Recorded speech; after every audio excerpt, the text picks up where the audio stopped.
ഇപ്പോൾ ചില ദിവസങ്ങളിലൊക്കെ നമുക്ക് കറികളൊക്കെ വിശദീകരിച്ച് ഉണ്ടാക്കാനൊക്കെ ഒരു മടിയുള്ള ദിവസങ്ങളിലൊക്കെ ഉണ്ടാക്കാൻ പറ്റിയ നല്ല ന്യൂട്രീഷ്യസ് ആയ നല്ല ടേസ്റ്റുള്ള 5 മിനിറ്റ് കൊണ്ട് ഉണ്ടാക്കാൻ പറ്റുന്ന ഒരു സൂപ്പർ കറിയാണ് കേട്ടോ.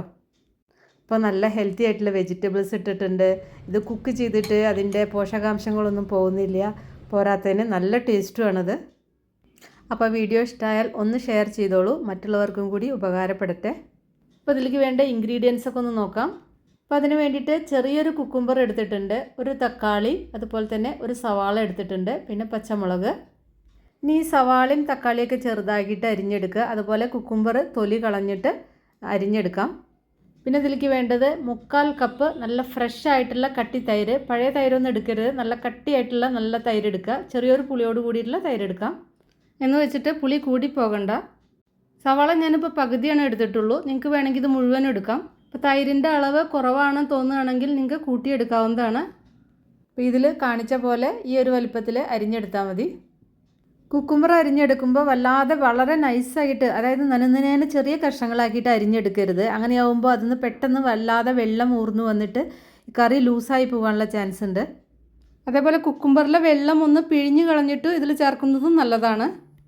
ഇനി ഇതിലേക്കുള്ള അരപ്പ് റെഡിയാക്കാം. അപ്പം അതിന് വേണ്ടിയിട്ട് ഞാൻ തേങ്ങ കഷ്ണങ്ങളായിട്ടാണ് എടുത്തിരിക്കുന്നത്. ഇതുപോലെ കഷ്ണങ്ങളാക്കിയത് ഒരു 1/4 കപ്പ് ഉണ്ടായിരിക്കും കേട്ടോ അത്. പിന്നെ ഇതിലേക്ക് വേണ്ടത് ഒരു ചെറിയൊരു നുള്ള് ജീരകം. അപ്പം ഇതിൽ കാണുന്ന ഇത്രയേ വേണ്ടൂ ജീരകം അധികം ആവരുത്. പിന്നെ എരിവിന് ആവശ്യമായിട്ടുള്ള പച്ചമുളക് 2 3 എത്ര വേണമെങ്കിൽ എടുക്കാം. എന്നിട്ടിത് നന്നായിട്ട് കുറച്ച് വെള്ളം ചേർത്തിട്ട് അരച്ചെടുക്കുക. അപ്പോൾ അരയാൻ ആവശ്യമായിട്ടുള്ള വെള്ളം ഒഴിച്ചിട്ട് നല്ല കട്ടിക്ക് അരയ്ക്കുക. ഇനി ഇതേപോലെ ഒരു ബൗൾ എടുത്തിട്ട് ഇതിലേക്ക് ഈ തൈര് ഒഴിക്കാം. അതേപോലെ ആ അരപ്പും ഇതിലേക്ക് ചേർക്കാം. അരപ്പ് ഇതിലേക്ക് ചേർക്കുമ്പോൾ മിക്സിയുടെ ജാറ് കഴുകിയിട്ട് വെള്ളമൊന്നും ഒഴിക്കരുത്. ആവശ്യത്തിനുള്ള ഉപ്പ് കൂടി ചേർക്കാം. പിന്നെ ഇതിലേക്ക് ഒരു നുള്ള് പഞ്ചസാരയാണ് ചേർക്കുന്നത്. ആ തൈരിൻ്റെ പുളി ഒന്ന് ക്രമീകരിക്കാനും ഈ കറിക്ക് നല്ലൊരു ടേസ്റ്റ് കിട്ടാനും വേണ്ടിയിട്ടാണ് ഇത് ചേർക്കുന്നത്. അപ്പോൾ അധികമായി പോകരുത്.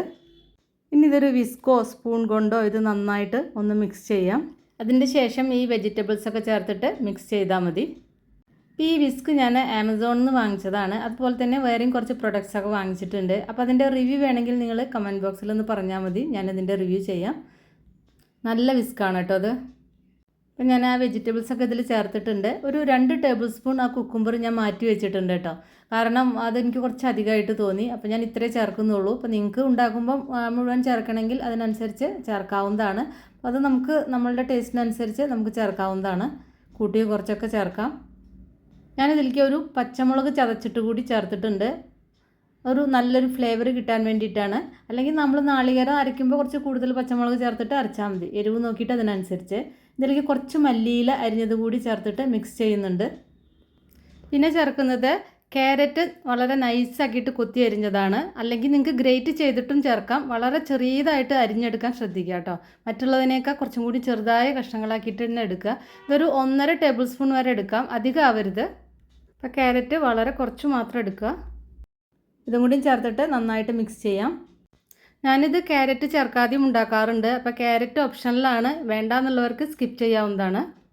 ഇനി കടുക് വറുത്തിടാം. 1 ടേബിൾ സ്പൂൺ വെളിച്ചെണ്ണ ചൂടാക്കുക. അതിലേക്ക് ഒരു 1/2 ടീസ്പൂണിൻ്റെ അടുത്ത് വെച്ച് കടുക് ചേർത്ത് പൊട്ടിച്ച് ഫ്ലെയിം ഓഫ് ചെയ്യുക. 2 ഉണക്കമുളക് ഇടുക. പിന്നെ ഒരു തണ്ട് കറിവേപ്പില കൂടി ചേർത്തിട്ട് ഒന്ന് മൂപ്പിച്ചിട്ട് ഇതിലേക്ക് ഒഴിക്കുക കേട്ടോ. നന്നായി മിക്സ് ചെയ്യുക. ഇത് നല്ല ചൂടുകാലമൊക്കെ ആണെങ്കിൽ ഫ്രിഡ്ജിൽ വെച്ചിട്ട് തണുപ്പിച്ചിട്ടും ഉപയോഗിക്കാം. ഇത് ചോറിൻ്റെ കൂടെ, അതുപോലെ പുലാവിൻ്റെ കൂടെ, ചപ്പാത്തിയുടെ കൂടെയൊക്കെ കഴിക്കാൻ നല്ല ടേസ്റ്റാണ്. ശരീരത്തിന് നല്ല കുളിർമയേകുന്ന നല്ലൊരു കറിയാണ്. കറിയായിട്ടും സാലഡായിട്ടൊക്കെ യൂസ് ചെയ്യാം. ഇത് ഒരു സൂപ്പർ ടേസ്റ്റാണ്, നല്ലൊരു ഫ്ലേവറാണ് അതിന്. അപ്പോൾ എന്തായാലും നിങ്ങൾ ഉണ്ടാക്കി നോക്കുക. ഇഷ്ടപ്പെട്ടാൽ വീഡിയോ ലൈക്ക് ചെയ്യുക, ഷെയർ ചെയ്യുക, അതുപോലെ തന്നെ ഫോളോ ചെയ്യാനൊന്നും മറക്കണ്ട. അപ്പോൾ നമുക്ക് വേറെ ഈസി റെസിപ്പി വീണ്ടും കാണാം. താങ്ക്